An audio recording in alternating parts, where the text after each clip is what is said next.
Je suis Sophie Ménard et je suis formatrice certifiée à l'approche parentale Hand in Hand. Alors Hand in Hand, c'est main dans la main et ça porte ce nom anglais parce que c'est une approche qui a été créée il y a plus de 30 ans aux États-Unis et c'est une approche qui est assez unique parce qu'en fait, elle a proposé 5 outils qui sont des outils d'écoute pour écouter les enfants mais aussi les parents. Et à ma connaissance, c'est probablement la seule approche parentale qui se soucie autant du bien-être des parents.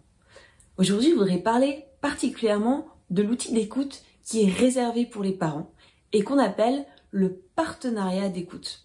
Alors le partenariat d'écoute, qu'est-ce que c'est? Eh bien, c'est une technique d'écoute qu'on va s'offrir entre adultes, donc entre parents, et qui va avoir pour objectif de, quelque part, se décharger de toutes ces émotions qu'on n'a pas forcément l'occasion de décharger ailleurs parce que soit on ne peut pas, soit on ne s'autorise pas à le faire et qui du coup, peu à peu dans notre vie de parents, commence à déborder.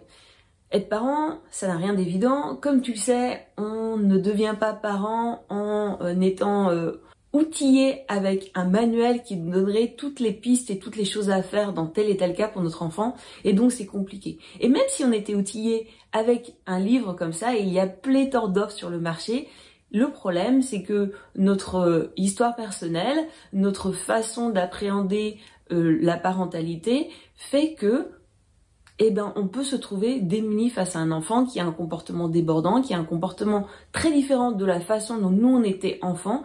Et dans ces moments-là, on va avoir besoin de soutien. Et le soutien qu'on propose dans l'approche parentale Hand in Hand, c'est vraiment une écoute qui va être offerte, non pas par un thérapeute, même si c'est super si on peut avoir accès à un thérapeute, mais qui va être offerte par un autre parent. Pendant ces temps d'écoute, globalement, ce qui va se passer, c'est que 2 parents, à tour de rôle, vont donc s'écouter et vont donc donner à l'autre la permission et la possibilité, dans un cadre confidentiel, de décharger ses émotions. Alors ça peut être des émotions qui vont être très joyeuses, ça peut être des émotions qui peuvent être très nerveuses, ça peut être des émotions qui peuvent être très lourdes aussi. Dans ces moments-là, ce qu'on va chercher, c'est vraiment une sorte de décharge un peu physique. Souvent, dans ces moments d'écoute, on va pouvoir pleurer parce que c'est trop dur à la maison, c'est trop dur avec notre enfant, on a le sentiment qu'on n'y arrive pas. Et puis, il peut y avoir des moments où vraiment, on va vouloir exprimer notre colère, exprimer notre mécontentement, exprimer notre sentiment d'isolement. Et dans ces cas-là, on va pouvoir crier, on va pouvoir hurler, on va pouvoir avoir des propos outranciers, on va pouvoir crier notre injustice, enfin bref. Ces moments-là, tu l'auras compris, c'est comme si tu te positionnais dans une bulle dans laquelle tu as quelqu'un en face pour t'écouter et tu vas pouvoir vraiment te libérer de toute cette charge et toute cette tension émotionnelle. La personne qui va t'écouter en face, elle va en fait prendre quelque part un petit peu un rôle de thérapeute. Mais contrairement à une thérapie normale, ce rôle de thérapeute, il va être pris à tour de rôle par chacun des 2 parents.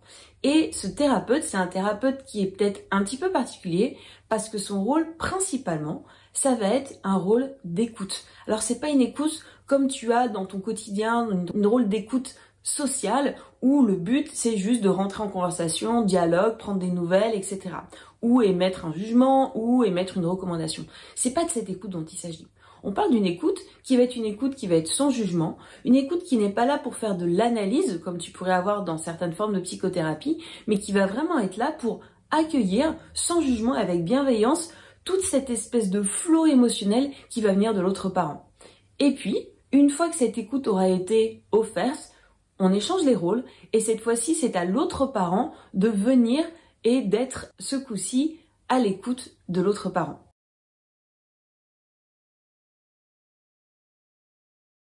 Quand tu commences à utiliser cet outil de partenariat d'écoute, imaginons que tu as suivi une petite formation qui te permet de comprendre un petit peu le cadre de cette écoute si particulière.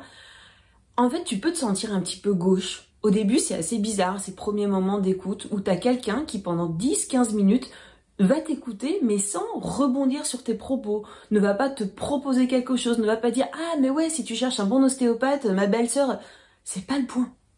Le point, c'est vraiment toi d'aller chercher, quand tu parles, les choses que tu ne peux pas exprimer dans un autre contexte et qui sont un peu coincées dans ta gorge, coincées dans tes trapèzes et qui vraiment, tu sens t'enquiquinent au quotidien.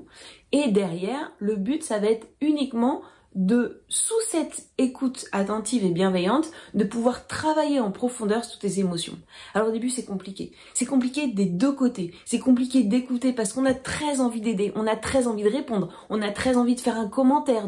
Et dans un premier temps, dans cette approche et dans cette écoute, on va demander aux parents qui écoutent de ne pas piper mot, de ne pas parler, de ne pas répondre, de ne pas rebondir.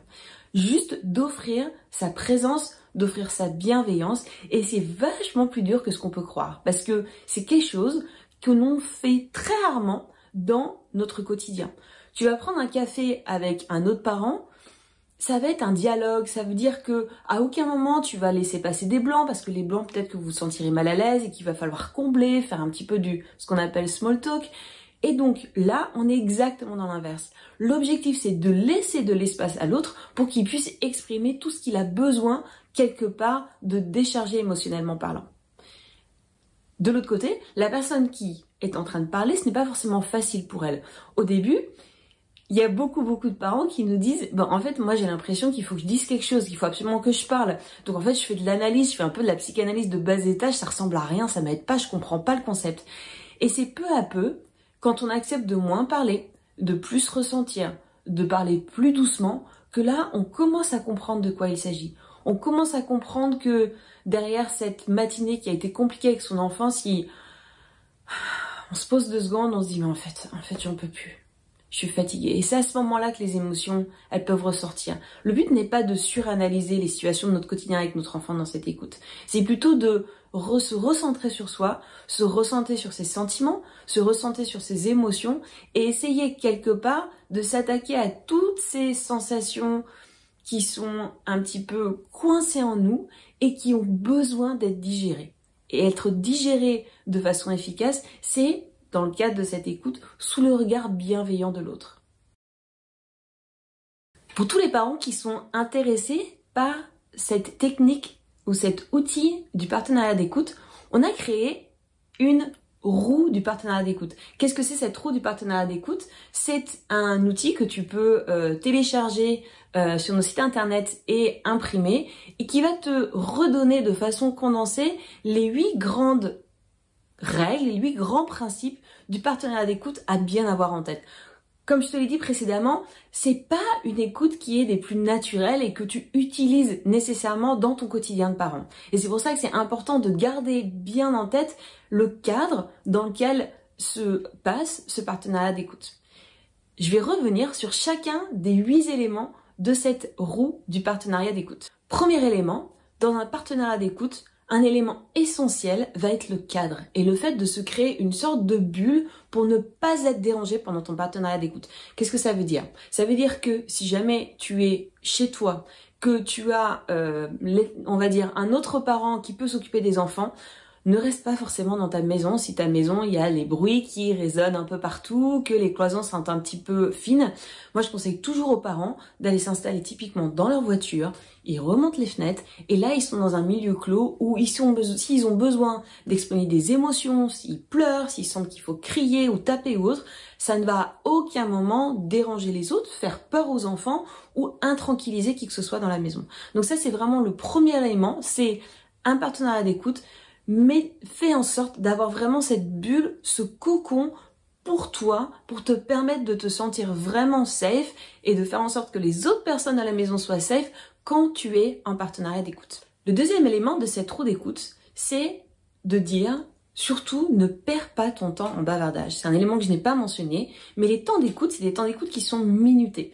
L'idée, c'est vraiment d'être équitable entre les deux partenaires et par exemple, tu détermines que tu vas écouter 5 minutes et puis ensuite tu seras écouté 5 minutes. Ça veut dire que ce temps est précieux, ce temps est court, ou peut-être tu vas choisir 10-15 minutes, mais peu importe. Dans tous les cas, c'est un temps pendant lequel tu vas recevoir une écoute qui va être assez riche, assez forte, assez bienveillante et je t'encourage vraiment à ne pas perdre ton temps en bavardage. Qu'est-ce que ça veut dire? Ça veut dire que quand tu à ton tour, quand le timer démarre, le but n'est pas de meubler, le but n'est pas de raconter « Oh là là, tu sais pas ce qui m'est arrivé ce matin, etc. » Ça, parfois on a besoin de le faire, parfois les choses sont peu construites, on sent qu'on n'a pas de fil rouge, on sait pas par où démarrer.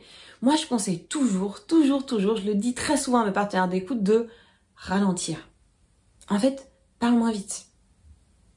L'idée est que, en parlant moins vite, quelque part, ça fait remonter ce qui est important. Il y a aussi quelque chose qui est intéressant qu'on propose de faire aux parents, c'est que, en début de temps d'écoute, souvent, tu peux t'étirer, tu peux bâiller, etc. L'idée est vraiment de se mettre un petit peu à l'écoute de soi, à l'écoute de son corps et de se dire, en fait, fondamentalement, qu'est-ce qui me tracasse, sur quoi j'ai envie de travailler? Et souvent, en regardant ou en sentant un petit peu la boule qu'on a dans la gorge ou qu'on a dans le ventre, etc., il y a des choses qui remontent. Il y aura des moments où dans les temps d'écoute, la personne qui parle ne va pas beaucoup parler. Pourquoi? Parce qu'en fait, elle est en train de faire un travail émotionnel qui n'a pas besoin forcément de s'accompagner de mots. Et le but de la personne qui parle n'est pas de te faire un récit narratif construit en 3 parties de ce qui se trame chez elle. Non, c'est pas le point. Elle a fait ce travail, il y a plein de choses qui défilent dans sa tête. Toi qui écoutes, tu es le témoin bienveillant et sans jugement de ce qui se passe pour cette personne. Dans un partenariat d'écoute, dans un deuxième temps, quand tu vas te sentir à l'aise avec le cadre, avec le concept, avec les règles à respecter, tu as tout à fait le droit de demander à ton partenaire certaines choses pour t'aider à avancer dans ton travail émotionnel. Je te donne un exemple. Parfois, ça peut faire du bien en tant que parent pour se décharger, de demander aux parents qui nous écoutent de jouer le rôle de l'enfant qui nous a cassé les pieds ce matin, de jouer le rôle du conjoint qui n'a pas compris notre besoin, de jouer le rôle de l'assistante maternelle avec qui ça s'est passé de façon compliquée ce matin. Et l'idée en fait c'est de rejouer cette scène et de reprendre un rôle qui est celui qu'on aurait aimé jouer.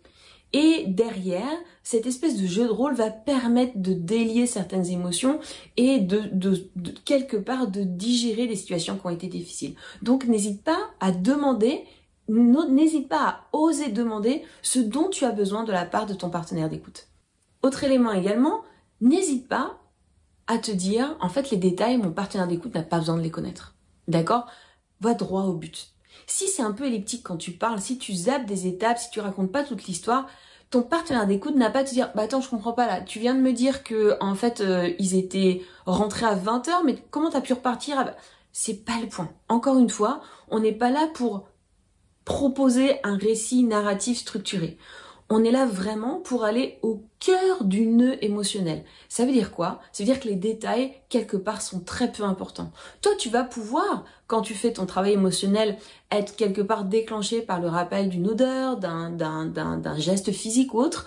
Ça, c'est quelque chose et peut-être tu vas t'attarder là-dessus. Mais ne t'avise pas à essayer de peindre pour la personne qui écoute une image très très nette et très très claire de chaque détail de pourquoi c'était comme ça, un tel était assis à côté de là et puis après il portait un manteau de cette couleur et puis voilà ce qui s'est passé. C'est pas de ça dont il s'agit et c'est pas de ça dont on a besoin pour faire le travail émotionnel. Rappelle-toi, le temps est compté et le but c'est d'aller droit au but. Une autre piste aussi pour t'aider dans ce partenariat d'écoute, c'est que privilégie davantage les sons que les mots. Qu'est-ce que je veux dire par là? C'est que parfois, plutôt que de démiter pendant 10 minutes à quel point cette personne t'énerve, à quel point cet enfant te tape sur les nerfs, il est parfois 1000 fois plus efficace de faire un ah ou de prendre un coussin, de taper dedans, etc. Privilégie toujours l'expression corporelle, physiologique à l'expression par les mots qui vont te laisser dans un cerveau très rationnel et qui ne te permettra pas forcément d'aller au cœur de l'émotion que tu as besoin de travailler. Alors pareil, dans un premier temps, ça peut sembler étonnant de faire ça, tu peux avoir peur de la réaction de l'autre, mais plus tu pratiqueras cette écoute et plus les choses te sembleront naturelles, plus tu auras l'habitude d'échanger du temps avec un même partenaire d'écoute et plus c'est quelque chose qui ne posera plus un problème en termes de est-ce que socialement c'est acceptable si je fais ce bruit, si je cogne, si je tape, si je vais chercher un coussin, si je pousse contre un mur. Tout ça, c'est largement encouragé parce qu'on sait que c'est la meilleure façon de pouvoir te débarrasser de ces émotions. Et je viens de l'évoquer, cette idée que bouger son corps va faire énormément de bien. Moi, j'ai beaucoup de partenaires d'écoute, quand ils commencent une séance, elles se secouent comme ça. Elles vont se secouer. Et le fait de se secouer, le fait de s'étendre, le fait de bâiller, le fait de se lever de leur chaise, d'aller pousser contre quelque chose, en fait, ça peut décoincer des choses, ça peut permettre à des émotions de remonter et ça aide énormément le travail émotionnel. Donc, n'hésite pas à utiliser ce levier. Encore une fois, dans un premier temps, ça peut être quelque chose de embarrassant, peut-être pour toi, c'est pas facile à faire. Et puis en fait, plus ça ira et plus tu te sentiras libre parce que tu en mesureras les bénéfices. Une autre piste aussi, c'est que c'est vraiment important que tu arrives à suivre tes émotions. Encore une fois, tu n'es pas là pour dérouler une trame narrative auprès de la personne qui t'écoute, mais vraiment de suivre la façon dont les émotions se présentent à toi. Tu vas peut-être partir sur un chemin à droite, puis après bifurquer à gauche, revenir en arrière. C'est absolument ok. Ton partenaire d'écoute, il écoute tout ce qui vient de toi. Il n'est pas là pour juger du fait que ton raisonnement n'est peut-être pas structuré, que tu reviens dans le passé, que tu reparles du présent, etc. Là n'est pas le point. L'idée, c'est que toi, les émotions, elles se présentent comme elles se présentent, et elles se présentent là pour une raison qui est que il y a certainement un travail à faire. Donc, suis-les. Et autant ça peut être intéressant de se dire, bah voilà, moi ma prochaine séance de partenariat d'écoute, j'aimerais travailler sur cet aspect, cet aspect, cet aspect. Autant, une fois que tu as démarré, laisse les choses se faire, laisse les émotions venir et ne cherche pas à tout rationaliser. Si tu es trop dans la rationalisation de, bah voilà, moi j'ai décidé ça, je pense qu'il faut que je prenne ça et ça comme mesure parce que là ça marche pas, il y a des chances que tu mettes un peu plus de temps à aboutir. Alors je dis pas que ça ne va pas servir à quelque chose, parfois c'est de ça dont tu auras besoin de mettre de l'ordre dans ta tête par rapport à une situation donnée. Mais sache que la vraie décharge émotionnelle, elle arrivera quand tu réussiras à te laisser envahir par ces émotions. Enfin, dernier élément à garder en tête, c'est que par définition, ton partenaire d'écoute, il croit en toi et il est convaincu que tu as en toi les solutions à un problème donné. Et ça va tout changer. C'est-à-dire que c'est pas comme si c'est la personne qui t'écoute qui a l'expertise, mais au contraire, c'est la personne qui est écoutée, qui, de fait, est considérée comme étant la meilleure personne, la mieux positionnée pour avoir la solution à son problème. Combien de temps elle mettra pour trouver la solution? Impossible à te dire. Qu'est-ce que ce sera la solution finale? Impossible à te dire. Mais on a coutume de dire chez Handin que les parents, ce sont les meilleurs experts pour ses enfants. Ça veut dire que au quotidien, quand tu rencontres des problèmes, et que ce soit dans le domaine de la parentalité ou le domaine de la relation avec ton conjoint, que ce soit par rapport à ton travail et autres, on considère que si tu reçois ces petites doses d'écoute de façon régulière, que tu peux les utiliser pour vraiment te décharger des émotions qui sont désagréables ou de souvenirs qui sont compliqués, etc.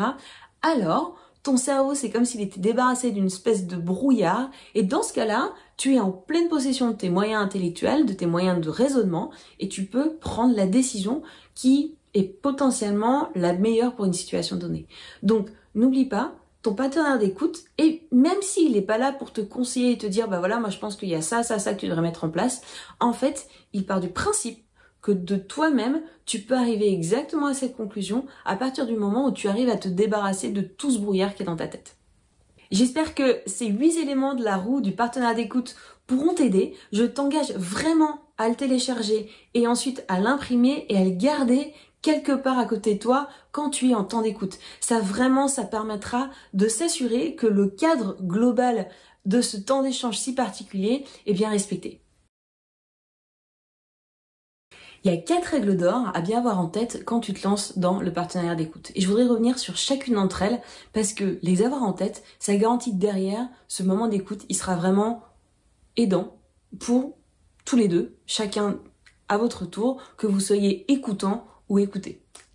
La première règle, ça va être vraiment de partir du principe, quand tu écoutes toi, et que tu es donc écoutant, que la personne qui est en train de faire ce travail émotionnel, elle est en mesure d'y arriver, que c'est une bonne personne, quoi qu'elle te raconte, quels que soient les problèmes dans lesquels elle est empêtrée, quelles que soient les choses que tu entends de sa part, qui peuvent être parfois troublants, garde en tête que cette personne est une personne bonne et qu'elle va y arriver. Cette confiance que toi tu auras en elle, tu vas la lui transmettre et ça va énormément l'aider, elle, à avancer. Si quand tu la regardes en train de parler, de raconter, d'exprimer ses émotions, t'as un visage en mode waouh, ça va pas être aidant. L'idée c'est qu'au contraire, tu démontres cette confiance que lui peut y arriver et que oui c'est dur et que ouais, vraiment bravo. C'est ça le message que tu veux lui faire passer. Règle numéro 2. C'est la règle qui est probablement la plus compliquée quand on démarre avec le partenariat d'écoute. Tu n'interromps jamais. Qu'est-ce que ça veut dire? Ça veut dire que quand la personne va parler, va commencer à raconter des choses, tu vas avoir cette espèce de petit démon social qui va pouvoir avoir envie de combler des blancs, demander une explication, faire en sorte que l'autre se sente bien en lui proposant quelque chose, en rebondissant sur ce qu'il vient de dire. En soi, tout ça, ça part d'une très bonne intention et c'est quelque chose qu'on fait dans notre quotidien quand on discute avec quelqu'un, une maman, un papa à la sortie de l'école ou qu'on croise quelqu'un dans la rue ou qu'on discute avec nos enfants, peu importe. On veut que l'autre se sente bien. Sauf que là, l'idée, c'est que on ne veut pas distraire l'autre de son processus émotionnel.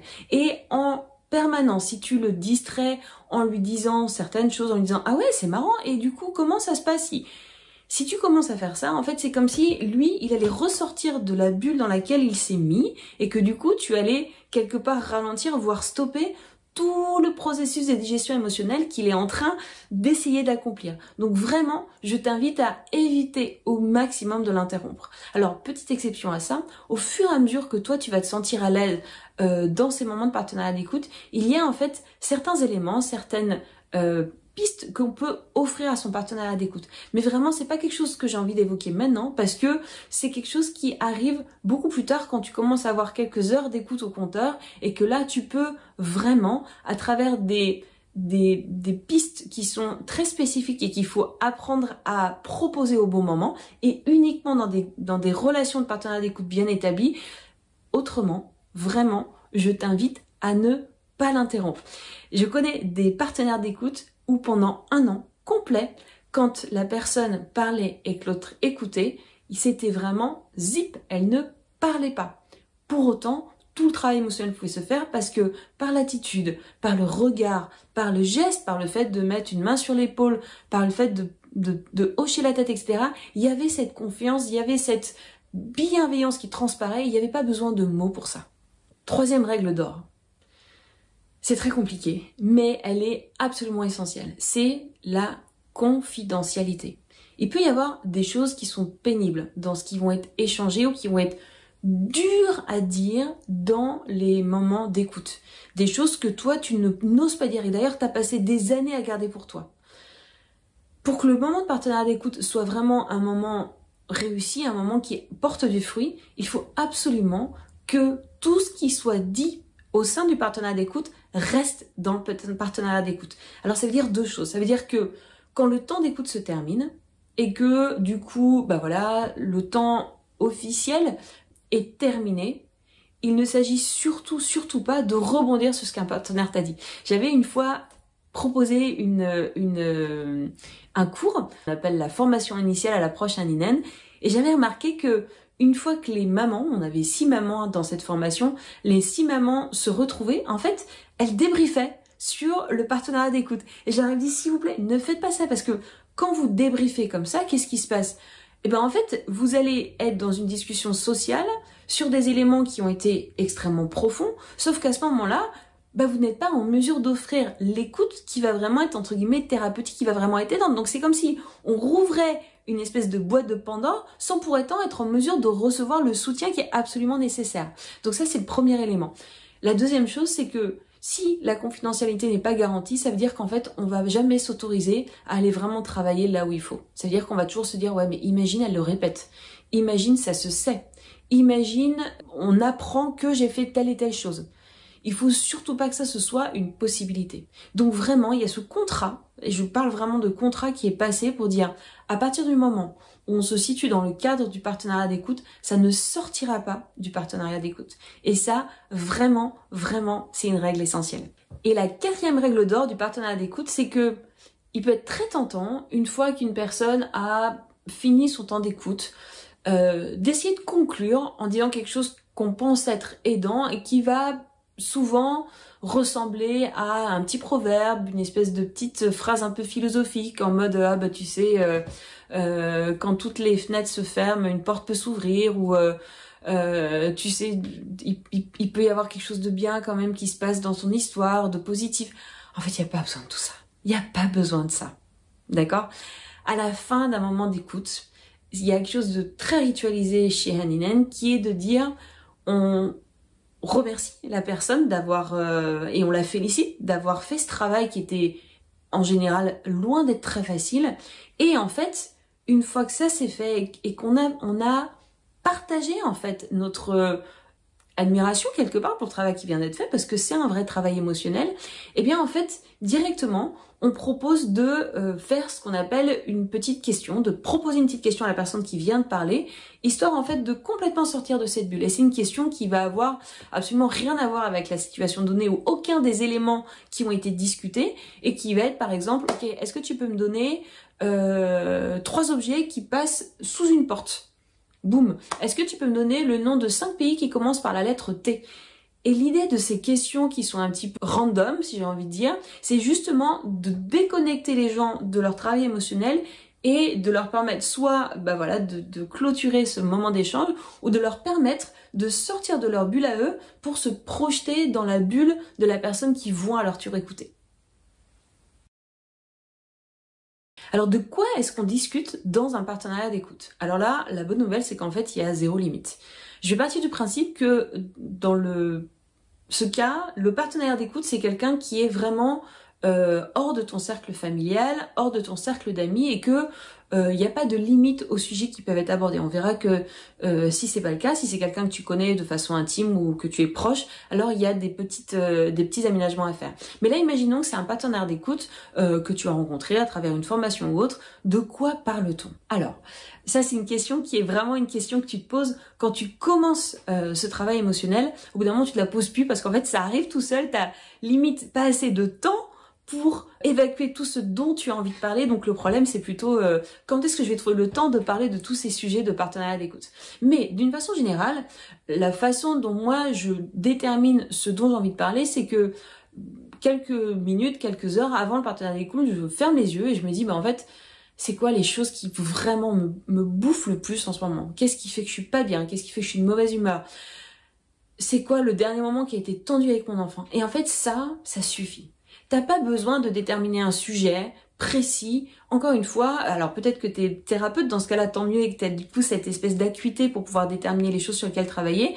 La plupart des parents que j'accompagne, moi, ne sont pas thérapeutes. Ils sont juste parents. Et du coup, en fait, moi, je pars du principe qu'en fait, les éléments les plus impactants, qui vraiment t'ennuient le plus, en fait, ils ont tendance à remonter un petit peu tout seul, parce que tu vas peut-être avoir le sentiment d'une lourdeur, d'un sentiment un peu physiologique que quelque chose ne va pas. Et moi, je t'invite à écouter ça, parce que souvent, c'est un bon fil rouge à tirer, et rapidement, tu vas arriver à une pelote d'émotions qu'il va falloir détricoter. Donc, les types de sujets donc que tu vas aborder, typiquement, ça va être quoi? Ça va être assez naturellement, si t'es un parent, ça va être toutes les situations dans lesquelles, en tant que parent, tu te sens un petit peu dépourvu de moyens, tu sens que t'es pas à la hauteur, ou tu sens que c'est vraiment trop dur avec cet enfant. Toutes les situations où tu sens un sentiment d'injustice, de pourquoi mon enfant est comme ça et pourquoi il est pas comme cet enfant rêvé que je méritais d'avoir.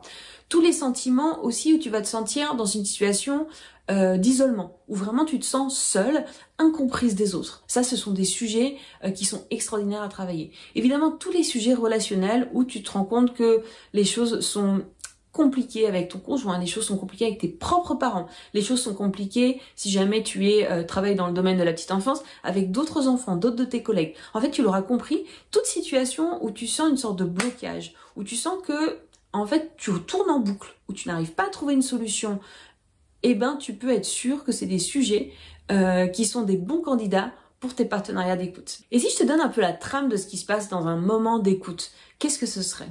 La première chose, c'est que d'abord, toi, tu vas déterminer, identifier ce sur quoi tu aimerais travailler. Ça, c'est vraiment le point numéro 1. Les mots vont venir plus ou moins vite, plus ou moins nombreux, ou au contraire, tu vas être très dans l'écoute de toi, l'écoute de ce que ça te fait, tu vas pouvoir t'étirer, tu vas pouvoir te lever, tu vas soupirer, tu vas dire mais c'est trop dur, j'en ai marre. Et là encore, t'as rien dit, t'as rien raconté, et c'est absolument ok. Donc il y a toute cette phase un peu de démarrage où peu à peu, en fait, l'émotion, elle peut devenir de plus en plus envahissante. Et quelque part, c'est ça qu'on cherche. On cherche ça à ce moment-là parce qu'encore une fois, sous le regard bienveillant de l'autre, en fait, on sait qu'il y a un travail émotionnel intéressant, efficace qui peut se faire. Alors que quand t'es tout seul, c'est beaucoup plus compliqué. Évidemment, t'as peut-être dû remarquer, quand tu commences à mettre par écrit des choses compliquées, c'est extrêmement aidant. Là, à mon sens, le fait d'avoir une personne qui va t'écouter en direct là-dessus, ça va décupler cette capacité de guérison qu'on a un peu tous en nous face à des émotions compliquées. Et donc, à partir du moment où cette émotion va devenir de plus en plus grosse, de plus en plus envahissante, toi tu vas être submergé par des émotions qui peuvent être compliquées, qui peuvent être une émotion de culpabilité, une émotion de j'aurais aimé faire autrement, une émotion d'injustice, une émotion de, comme je disais tout à l'heure, d'isolement. Et l'idée c'est que tu vas travailler là-dessus et assez naturellement ça va peut-être, toi, te rappeler, ça c'est un scénario possible, ça va peut-être te rappeler une situation où, pareil, tu t'étais retrouvé dans une situation où tu étais un peu coincé quand tu étais peut-être jeune adulte ou ado ou toi-même enfant.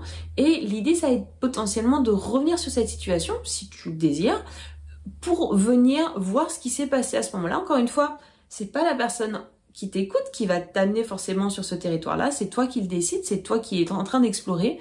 Et le fait de revenir sur cette situation, sous le regard bienveillant d'un autre adulte qui a foi en toi, ça va te permettre d'une certaine façon de rechanger le script. Alors on va pas changer ce qui s'est passé, d'accord? Ce qui s'est passé, c'est passé. En revanche, le ressenti, ce que ça t'a fait à toi, ça c'est des choses quelque part qu'on pourrait presque reprogrammer quand on les revisite sous le regard attentif d'une personne qui croit en nous et qui croit quelque part en notre bonté. Donc c'est ça un petit peu le mécanisme qui peut arriver. Encore une fois, ça c'est un exemple. Il peut y avoir 1000 choses différentes qui se passent en partenariat d'écoute. Moi je sais qu'effectivement, la première fois que une formatrice m'a quelque part un peu guidée en temps d'écoute, elle m'a dit mais Sophie, en fait, je racontais une anecdote qui s'était passée avec une de mes enfants, ma fille aînée, et là la partenaire d'écoute m'a dit mais en fait Sophie, c'était comment pour toi cette étape de ta vie quand tu avais le même âge que ta fille à 12 ans? Et là bam, j'étais en flashback et effectivement il y a eu un beau travail émotionnel qui s'est fait à ce moment-là. Et donc ça c'est une première chose. Une deuxième chose qui peut se passer, c'est que quand tu es dans ce travail émotionnel, tu peux peut-être à un moment donné te dire, bah en fait non. En fait, ça aurait pas dû se passer comme ça. Cette situation où je me suis retrouvée mal, où je me suis retrouvée un petit peu emprisonnée, où j'ai dit des mots qui étaient pas les bons. En fait, c'est pas normal ce qui s'est passé. Voilà ce que j'aurais aimé dire. Et en face, parfois, du coup, le partenaire d'écoute peut prendre un rôle un peu, un jeu de rôle, ou peut adopter un rôle particulier qui va te permettre de retravailler exactement la scène telle que toi t'aurais aimé qu'elle se passe. Pour qu'en fait, ce soit inscrit que oui, toi, tu as la capacité de faire en sorte que ce soit autrement. Et oui, ça aurait dû se passer autrement. Ça aurait pas dû se passer comme ça, tu n'aurais pas dû être humilié, tu n'aurais pas dû te sentir aussi mal dans ce moment-là. Et ce retravail, quelque part, sous l'œil attentif de quelqu'un qui croit vraiment en toi, va être extrêmement puissant.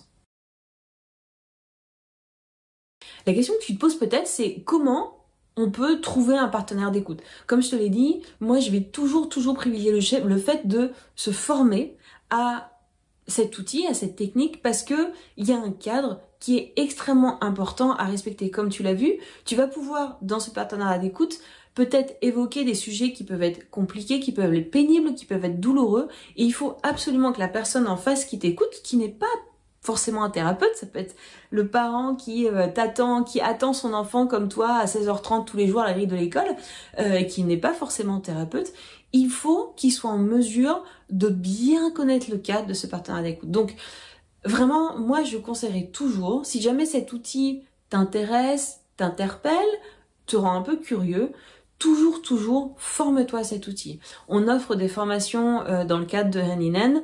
On a énormément de matériel disponible gratuitement en ligne sur notre site internet, à travers les podcasts, à travers nos comptes de réseaux sociaux, etc.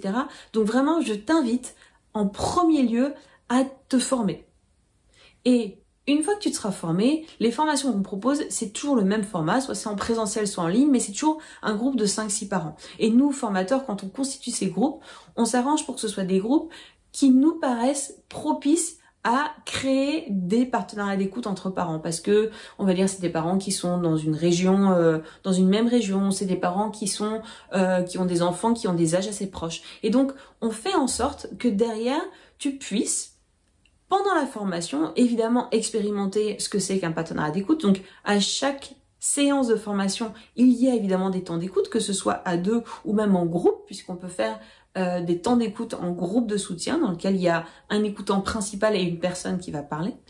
Et donc, du coup, tu vas voir un petit peu, tu vas saisir un petit peu si tu sens certaines affinités avec d'autres participants du groupe, par exemple. L'idée étant que, à la fin de cette formation, tu te dises, en fait, cette maman ou ce papa-là, en fait, je me sens en sécurité avec cette personne et je vais lui proposer qu'on soit potentiellement des partenaires d'écoute. Donc moi, ça, je trouve que c'est la voie la plus propice à créer des partenaires d'écoute qui vont durer dans le long terme. C'est quand vraiment on est d'accord et on est formé sur la base de ce que c'est le partenariat d'écoute. J'ai envie de répondre à cette question qui est: est-ce que je peux offrir cette écoute? Est-ce qu'on peut s'offrir ces moments d'écoute entre conjoints ou avec mes proches, donc avec mes parents, avec mes frères et sœurs, etc. Alors, je vais faire une réponse assez nuancée à cette question. Pourquoi? Parce que par définition, il va arriver que très souvent, tu le remarqueras, dans les sujets naturels qui remontent dans des temps d'écoute, ça concerne les gens qui font partie de ton quotidien, à savoir ton conjoint, peut-être tes parents, tes frères et sœurs, tes amis proches, etc. Donc, qu'est-ce que ça veut dire? Évidemment, échanger des temps d'écoute avec des gens qui te sont proches, de dire, mais en fait, ça doit décupler l'effet.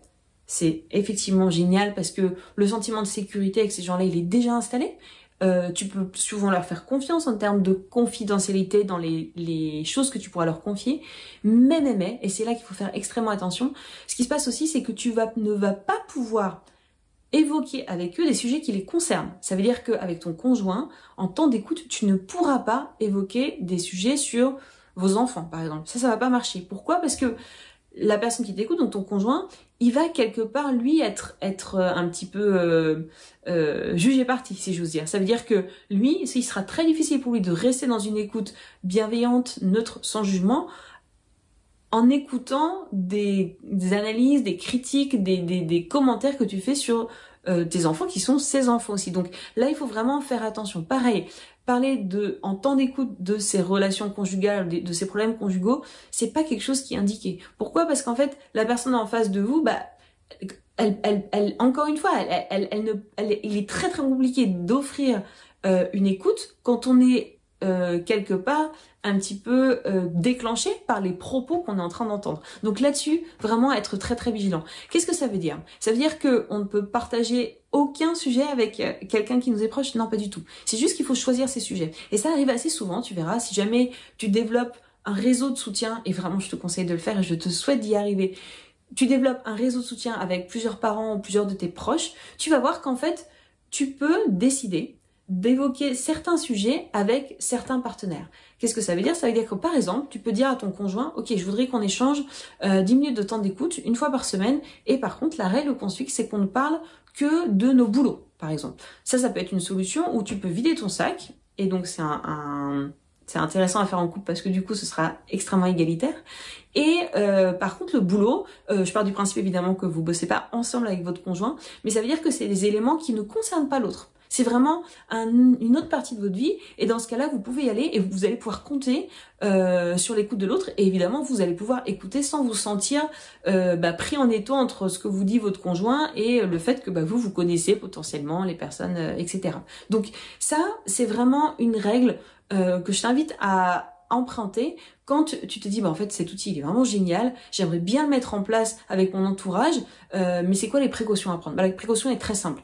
Ne jamais évoquer des sujets qui ont un rapport direct avec la personne avec qui tu échanges le temps d'écoute. Et c'est pour ça que très très souvent, on te conseille de monter des partenariats d'écoute avec des gens que tu ne connais pas à la base.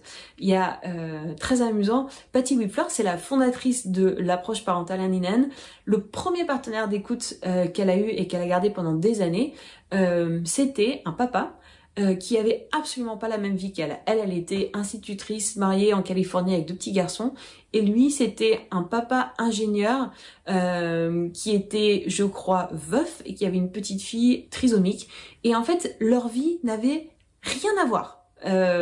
Et en fait, elle en a tiré une énorme richesse dans ses échanges avec lui, et d'où vraiment cette idée de s'assurer que aucun des sujets évoqués ne sera vraiment directement impactant pour la personne qui va t'écouter.